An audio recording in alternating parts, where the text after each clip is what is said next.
Hello, my name is Marjaneh Rouhani and I'm very honored to be in your presence. Today is Thursday, August 5th, 2021, and it's the same date as the signing of the constitutional revolution movement in Iran. And as Dr. Said Hamzavi always says, this movement was so huge that in Farsi at least we have 3 names for it. This program, the constitutional movement, is through the support of all of you all over the world, inside and outside Iran. Inside by watching it, outside even Mr. Aryaee showed me the census about the viewing of this program, and it's incredible with a low budget. And I looked at the donations we receive for the international television Iran Aryaee here. That's been through the support of you guys for the past 10 years almost, and it's from $10, $5, $20, and it's amazing. And one thing that really caught my eye was these names that were listed for the donations, and it was amazing, because I think you have to realize when people get engaged in social media arguments, then we know the regime, cronies, start saying, well, you don't even have the right name, or you don't even have the you have your fake identity, and they're just trying to kind of get to your identity and mark you to divulge your information into the brutal Islamic Republic that is a failed state. Now, looking at the donations, it was incredible how real every one of you are, and basically everybody's heart beating for Iran, which is the first governance for people, by people, and through, I think, a lot of misinformation and a lot of propaganda that monarchy is bad, monarchy is this, monarchy is that. And I think, looking at the United Kingdom, you can see that they are prospering quite well. They say long live the Queen, which recently has turned into long live to NHS, which the Save the Queen has turned into Save the NHS, which is it raises a lot of questions inside my head. But by all the international census is showing, statistics is showing that the happy countries are the monarchy countries in Europe. So I think, by itself, even the monarchy, when it's depends on the parliament and depends on the will of people, which our constitution movement 1906 and then evolved into the big referendum of 1963 through Shahanshah Aryaee, is an indication of how laws evolve, or if you want to talk about timing or history, the laws that are governing a lot of countries right now are Hammurabi laws, basically eye for an eye, or like a hand for a hand, and just ridiculous things without due process, without jury. And here in the United States, of course, during the since at least March 11, when the World Health Organization, which receives most of its contribution from a particular NGO, the Bill and Melinda Gates and all the other NGOs that are involved in the this medical tyranny that we're facing. And you all maybe have seen the clip with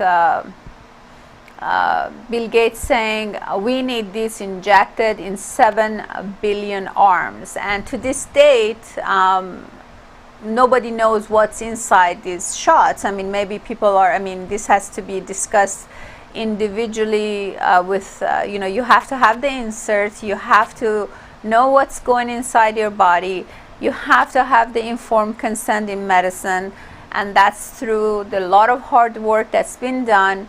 And also for you to hold, after reading the insert, knowing the components, you know, maybe it's egg-based like some of the flu vaccinations, and some people don't tolerate it and will have a reaction, or just not tree nut allergies, and these are just the simplest examples, or other people who've had reaction to vaccines before, and they need to have that discussion with their physician, instead of being said, well, you need to take this, you do take this, and then you start by saying, well, this is voluntary. Then you start having like offering lap dances in Las Vegas, then you start giving Xboxes, then you start giving lottos, then you start giving $100 per person, and then the evolution of it to be like, if you are not injected this material that you don't know what's in it, and what's and that you don't even have a chance to discuss it with your physician, because this is a medical situation that you don't even have the option to discuss. I mean, even if you discuss it with your physician, the physician is going to say, I don't know what's in it, basically. I mean, they wouldn't know. And I think there was a huge case in Alberta yesterday where the gentleman was fined $1,200, and he subpoenaed the health minister and asked for SARS-CoV-2 proof, and there was lots of ups and downs, and eventually, basically, because they could not, and they would not give him the SARS-CoV-2 evidence that exists, his case was dismissed, and that's going to be probably the iconic case that was dismissed for this medical tyranny we are facing. Because even when a physician gives a person aspirin, they have to tell you it has side effects. Some people don't tolerate it. If, like, for example, calcium, we have very mixed reports. It's good for women. Menopausal women should have 1,500 milligram of calcium citrate. As a matter of fact, that's the best combination, because it's absorbable. Otherwise, the calcium carbonate is a huge pill, and it gets eliminated and it doesn't get absorbed easily. And it's best to be taken with vitamin C to be absorbed. And calcium citrate has that acidity for it to be absorbed to the system. Now then, there are mixed studies coming out that, you know, and we all need our bones to function, basically. And there are mixed reports, and some saying the calcium is going to deposit in your heart. And then there was a recent study saying even fish oil damages heart. And these are not made up stories. These are, if you Google it, it's in the medical literature. And you kind of have to even start questioning all these studies that are coming out, basically, because I mean, we are used to hormonal replacement therapy, for example, because you know, 1 year they come out and say, oh, it's good for women, and the other next following year it comes out, oh, well, it's not good, you're going to get cancer. And so basically what boils down to, at least in my practice, I've seen when people have been on HRT or hormonal replacement therapy, and I want you to remember this because it's important, in the sense that if you have taken it, if you've chosen to take it for a long time, and then you decide to say, you know what, I read this study, I'm done with it, I don't want to take it anymore, then people end up having severe depression or psychiatric symptoms, ending up in and out of hospitals, psychiatric hospitals, and trying many medicines, and only to find out that they only needed to go back to their hormonal replacement therapy. So it has that component, and it has that impact on our body for some reason. So that needs to even be discussed with a person. These are just simple everyday medicine that physicians and patients, people, ordinary people who just want to do their well-being, discuss with their physician. And now we've been living in a state of pandemic that was announced by the World Health Organization after the leader of World Economic Forum, who has a signed agreement with the United Nations to work in collaboration on I think it's in 2013. And we are all shocked how is the unknown entity such as World Economic Forum all of a sudden has such big say in everything. It's because they have that signed agreement, and World Economic Forum itself has in a sense a lot of immunity, because they have formed their corporation or their NGO in Switzerland under very hidden kind of information, and with a lot of immunity coverage in terms of if anything goes wrong, or if they say anything wrong, or if there's wrongdoing, they're not subject to ordinary international laws. Now, I want to talk about laws because we talk about constitutions a lot of time, and we are lucky as Iranians to have the Constitution of 1906 and the progressive reforms of 1963. It's basically the law of the land, our land, and according to that law, we can serve our sovereignty. The elected officials have ways of being elected. We have everything is already set in there. And of course, at the beginning, the same way the Constitution of the United States did not abolish slavery, because the southern states' economy depended on the slave work, and they had to choose whether they had to weigh the risks and benefits of having Declaration of Independence, having Constitution. So they kind of postponed a very, very important issue to later on that lasted, that ended up to the Civil War that many Americans subsequently, unfortunately, died, basically. And, there was a huge division, and late until this late, I think up till 10 years ago, a lot of southern states, in addition to the United States flag, they also had the Confederation flag. But it's a complicated story in the sense that basically for the first time a nation comes together. I'm talking about, for example, Iran comes together. They know what has happened during the past 1400s, especially the 100 years prior to the constitutional movement, where the king is just kind of giving away land as they like, to Russia, to India, to this place, to that place, and just to kind of to British, just to be able to sound nice or be hospitable, and Iranians are very hospitable people. Just giving away land, giving away our natural resources, and at some point, Iranians basically came together. They literally woke up, and that's what we're going through. We are going through awakening, not just in Iran, and not just in the United States.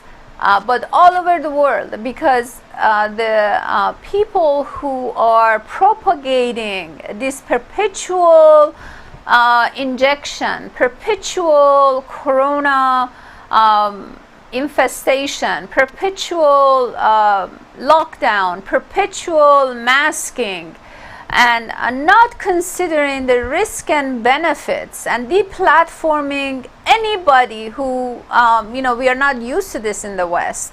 We are used to arguing, we are used to saying, oh, I made a mistake, oh, you're right, and we put everything on the table, and basically kind of the winner of the argument moves on and kind of is able to implement their plan. So here we have a situation, it's like Groundhog's Day. After 18 months, after so many months, we have the news from CDC, from the horse's mouth itself, from all the scientists, people who work for the vaccination industry itself, and they're saying, well, it didn't work, and you're gonna have what they call now breakthrough. And as a matter of fact, on the way to the studio, I had literally a person who was forced to receive the injection because she would lose her job, and for that, as a matter of fact, we have Nuremberg Code after all the forced medical experimentation, and this is an experimental injection. And if you go in and ask and get the census, when people are rolling up their sleeves and getting that needle that's already pulled out and ready, so they didn't even see where it came from, nobody discussed anything with them. Just roll up your sleeve and then get the injection. Nobody tells them that this is an experimental injection. It has not been approved with the FDA. Now, FDA has put it on a speed track so that people don't have that excuse that this is experimental injection and I don't want to receive it, for example, and to kind of take that argument away. But we know this has become so political, and in a sense, in an echo chamber of mainstream media, it's just either you stay home and isolate and you die, you stay home until you cannot breathe, and then you end up going to the hospital in CCU, or their argument was to receive the injection. Now, there is a clip of Mark Zuckerberg expressing concern, stating, well, this injection seems to be altering the genes of human being. How safe is this? And that has also been removed. So basically, we are not privy to any information, any healthy argument, and we did not accomplish to this stage of humanity, to this technology, to this way of life that is very amazing, as a matter of fact, to be able to use technology to be shut down, to shut down humanity. We are basically self-destructing at this point because we are not asking any questions. Now, going back to our Constitution, 1906 even, we have the power that comes from the people. So people are equal to the head of a state. And we know that the Iranian communities have been quite happy and delighted, and you can see it on social media where they are celebrating because the King of Iran, we call him the legitimate King of Iran, the legal King of Iran according to our system. And so once that, and then we have the clause, as a matter of fact, and an amendment that the Constitution of 1906 could never have a holiday. Now, we also have after so many years, a CIA reporting to Mr. Carter stating, well, Iranians love their Shah, they love their system, and but Khomeini does not approve of the constitution. And based on that report and many other reports, for example, when Khomeini got to Neufel Chateau, the French government arranged 400 interviews within a very short span of time. Now, you have to remember that this guy did not speak Farsi very well at all. And a lot of us would listen to him and we could not even understand what he was saying.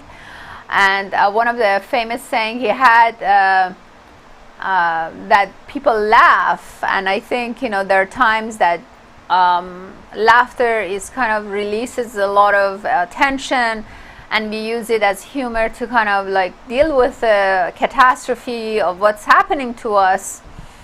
And one of his saying was that a university that's not a university is not a university. That's a exact translation of what he said, and this is just one of his statements. And a lot of times when you look at the interviews, and a lot of those 400 interviews have not been, you know, released to the public after 40 years, to kind of put it in a bunch to kind of say what happened. How is it that you know, all these Western people who are highly educated, they've gone to Harvard, Princeton, these super Ivy League, and they're the leaders of the world, they call this guy a saint? I mean, Mr. Carter himself, President Carter himself said, well, I'm a religious person and Khomeini is a religious person, so I'm going to go with him. Well, that was a birthplace of basically implanting terrorism, and at the same time Taliban came in and implanted, and we now see what's happening with the Taliban situation.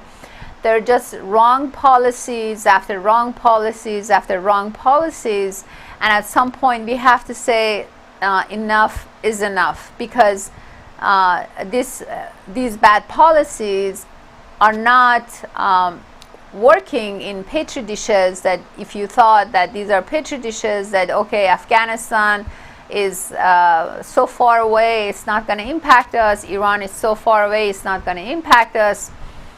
It is going to impact us. It is impacting us, because we are in the United States a melting pot of many nations, including the Cubans who have been marching for their liberté, you know, they carry the flag of the United States, and mainstream media keeps saying that they are anti-governmental protests. No, they're not anti-governmental protests. Those are communists, the brutal communists.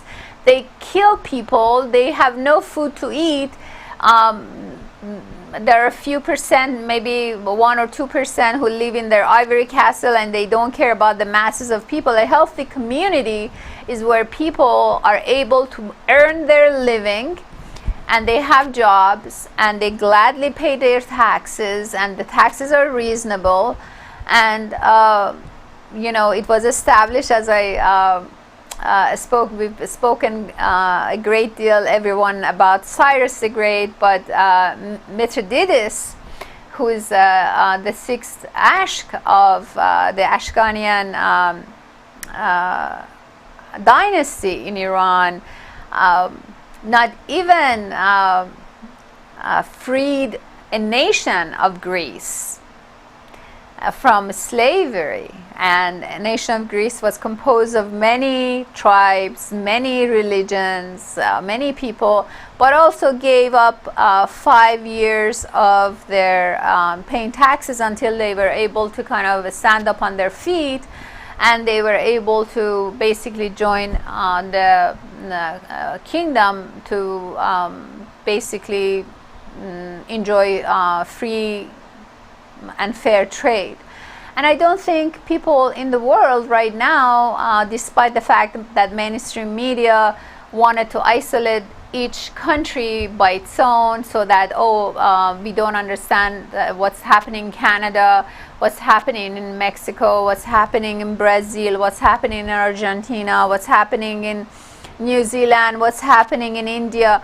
But people do talk, and I think this whole masking endeavor, and a lot of Iranians have allergic reaction, psychological allergic reaction to the mask, because masking is the same as the forced hijab basically for most of us, and in the sense that we can't talk, we cannot breathe, we cannot communicate. It's symbolic of a slavery. For many, many decades, not decades, I want to say millennia, slaves wore masks. And actually in Roman times, where slavery was very common, where we have the gladiators who are completely, I want to say, glamorized by Hollywood for some reason. I don't see glamour in putting people in a dungeon and putting masses of people, or a group of people in front of wild animals, and then a crowd cheering at them. So basically, we need to really decide at this point: are we going to go back to this Roman culture where we are cheering at people getting killed by wild animals, or are we going to continue on our path? We know, for example, bringing us to this current situation, Sweden had a very nice report. They were under a lot of scrutiny because they went with a no treatment, no mask, no lockdown, no nothing. And now their curve is flat, and they've been vindicated.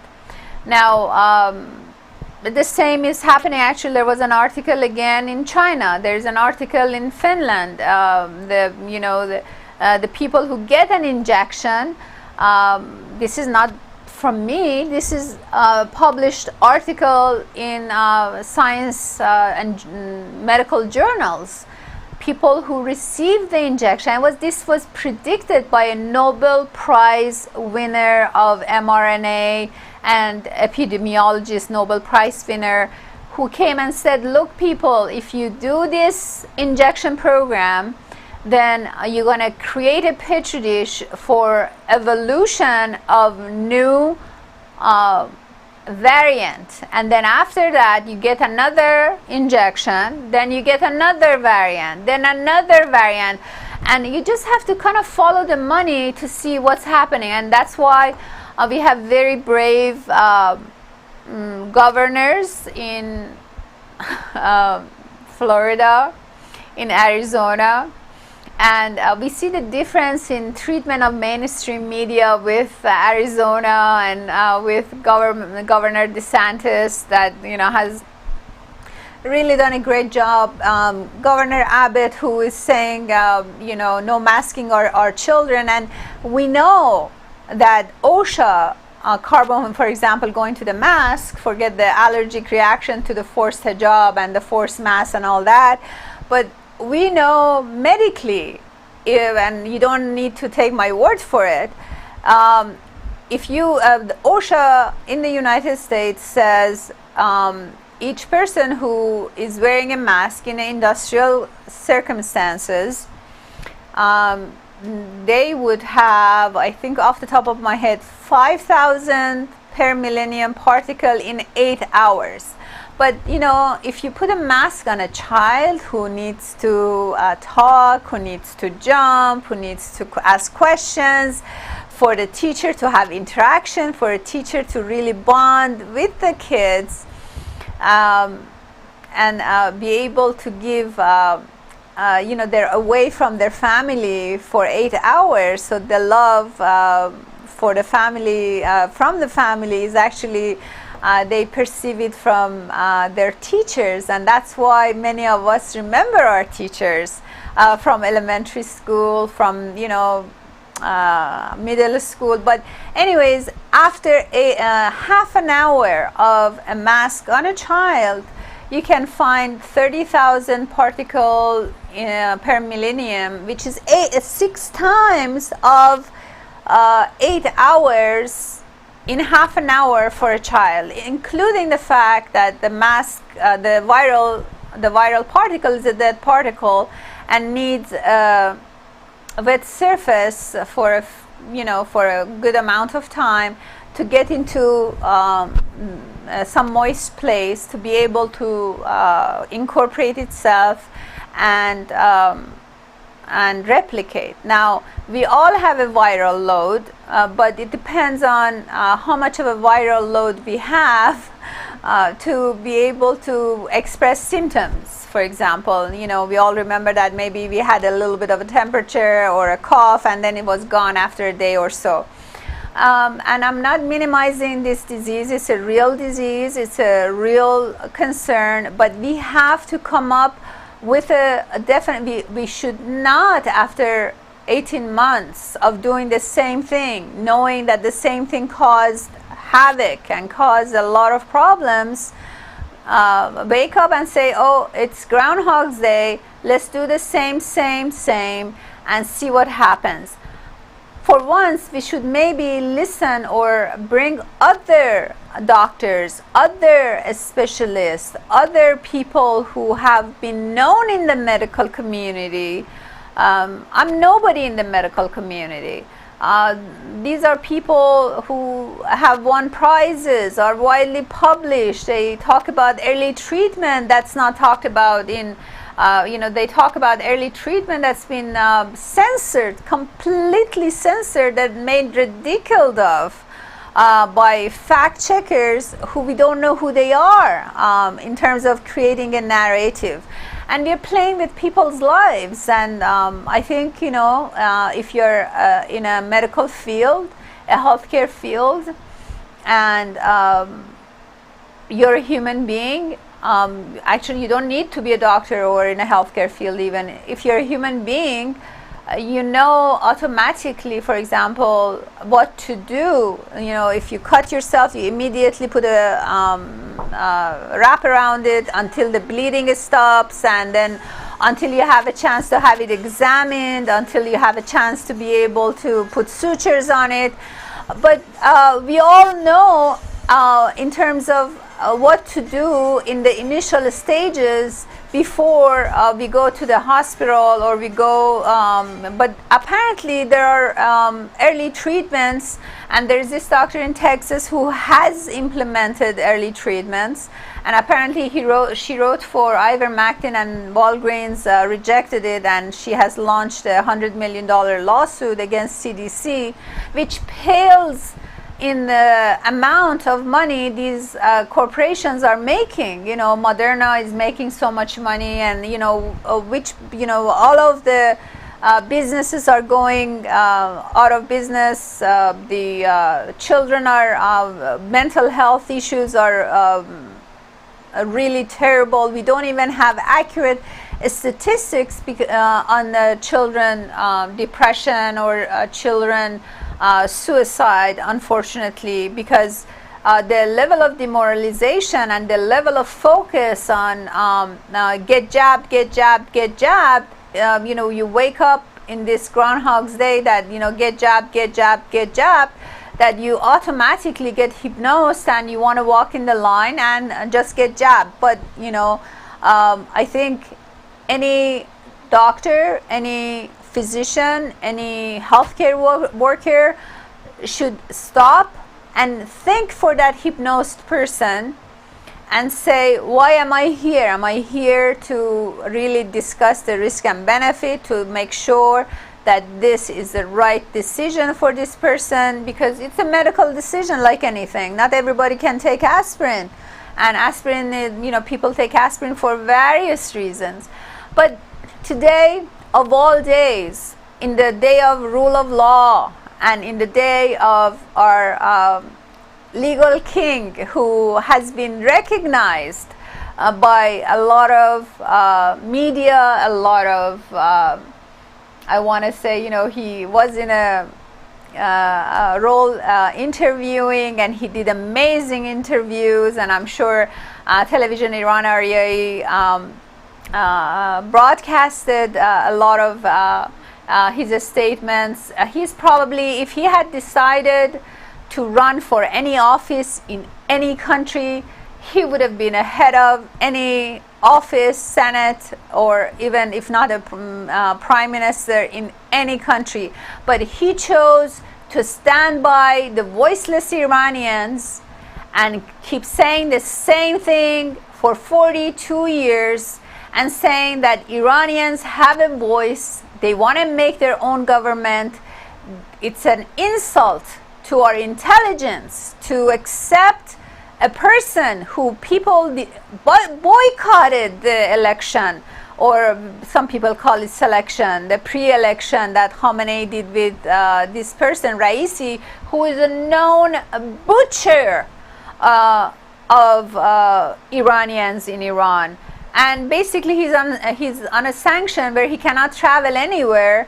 And if you see any of his clips from 20 years ago, 30 years ago, 40 years ago, all he talks about is punishment by death, or the phrase he likes to use is harsh punishment. Well, harsh punishment is torture, rape, which is legal in Islamic Republic for a prisoner. It doesn't matter what age they have. It's written, I'm not saying it, it's written that it's halal, or it's allowed by the religion for anybody who is who works for the jail to rape the inmate, regardless of their age, their sex, and all have you. And for the West to acknowledge this brutality, along with, now we don't even question it.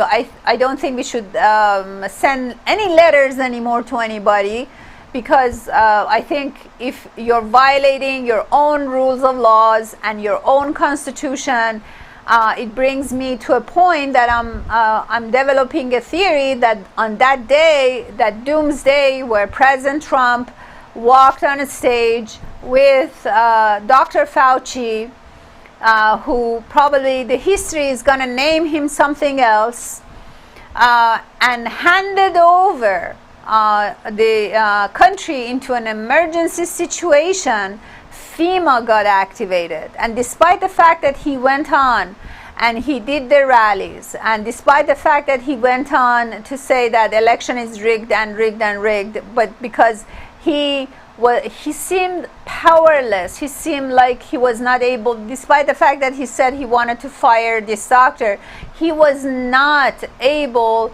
to do so. And it brings me to a conclusion that maybe under FEMA, when the emergency cascade of events get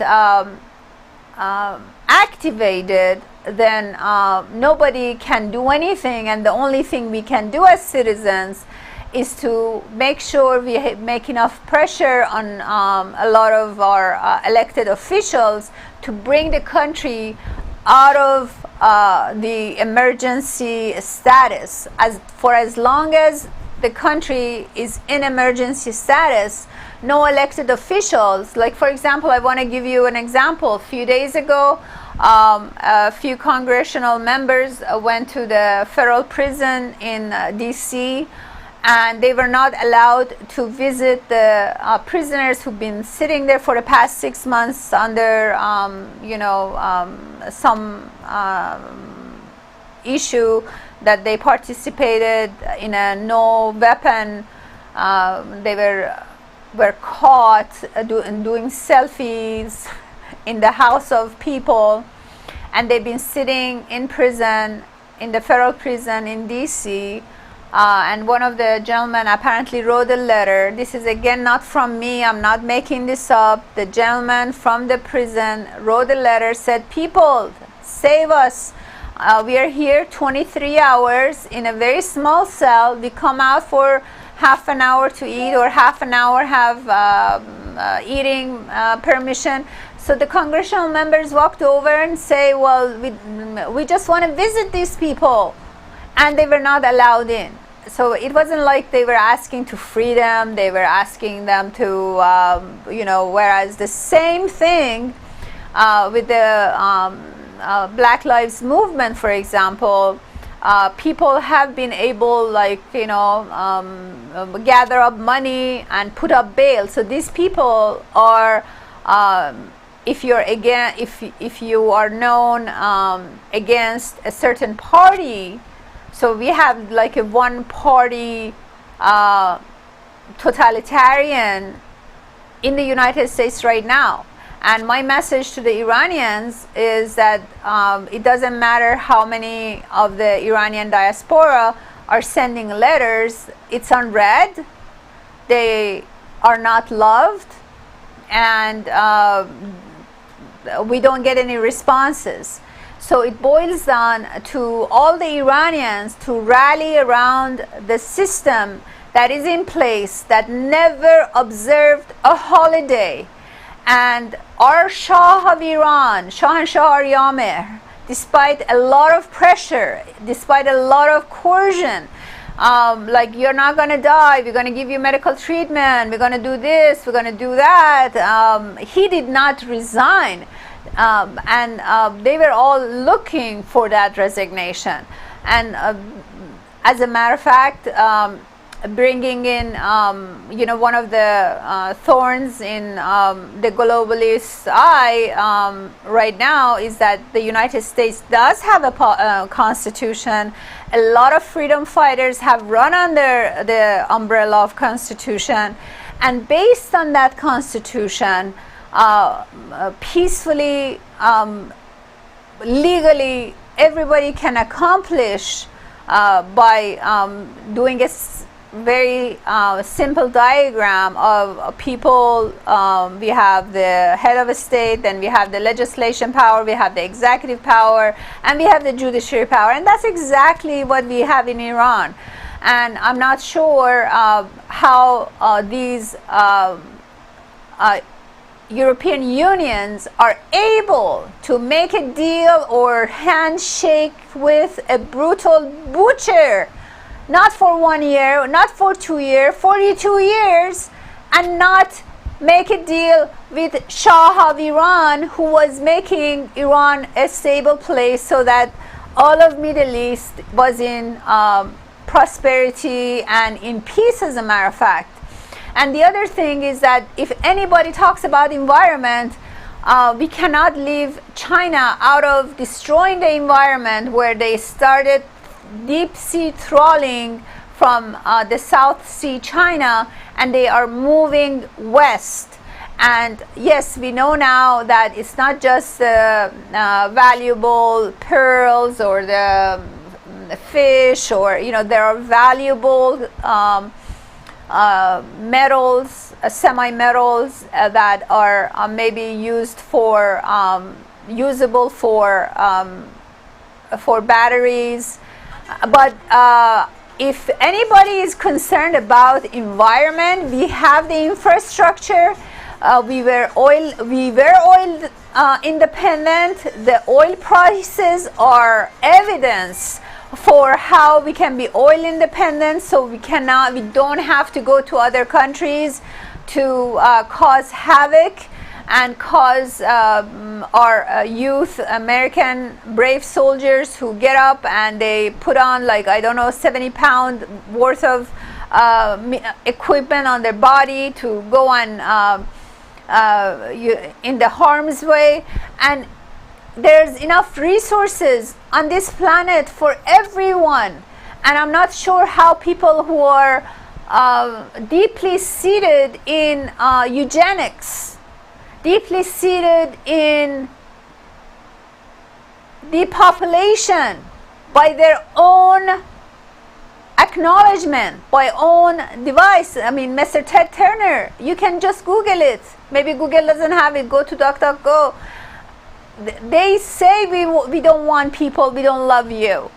So, and I don't know, I mean, Ted Turner is not an elected official. How is it that we have been under the impression that we have elected officials, but unelected officials at this moment are making not just local decisions, but planetary decisions, where Australia is a complete police state, and people cannot do their normal lives, and this is being treated like cattle, and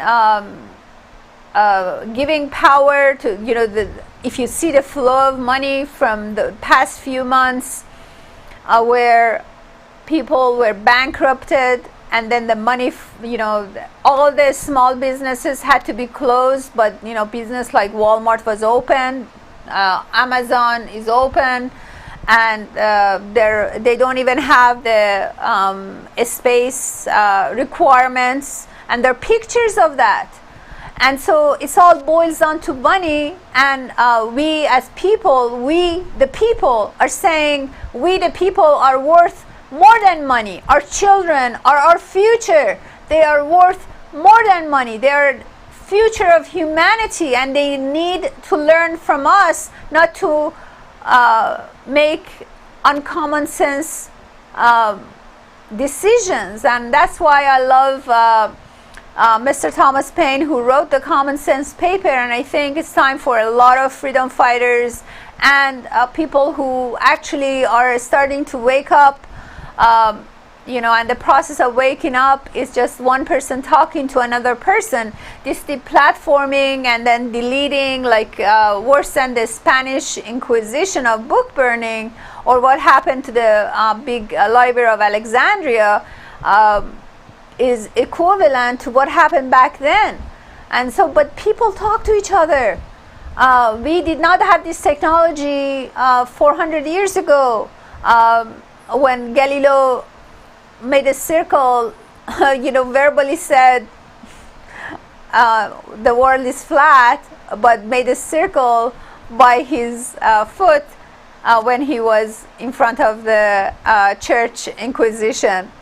And so science moves on. A few evil rich people who don't know what else to do but be obsessive about certain things, that we are the rest of humanity is cattle. I mean, look at Rwanda. Anywhere they step into under NGO activities in Africa, they have wiped out the African population. In India, they have wiped out the population. In India, they have actually right now 22 petitions going on saying that we have enough 4G. And if you want to broaden the bandwidth, we are happy with it. We don't need 5G, because 5G we don't have any long-term studies in terms of how the electromagnetic field is going to impact the human nervous system.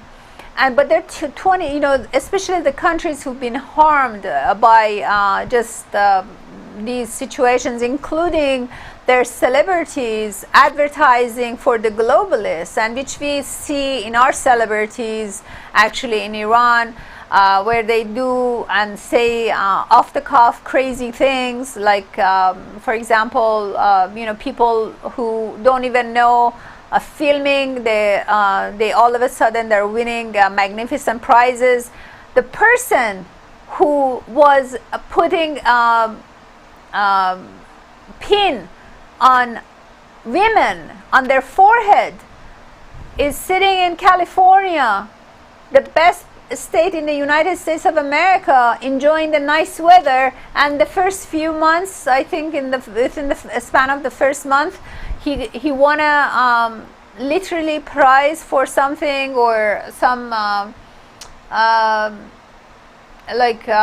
bravery stuff for $500,000, and it goes on and on and on for people, it's like a wasp network that if you watch the movie, it's fascinating how the Cuban Castro infiltrated the United States of America under being a refugee, for example.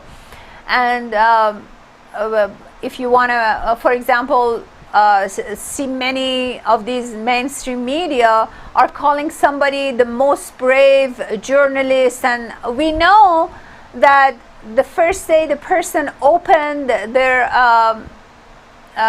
platform, there were 1 million followers. Where did these followers come from?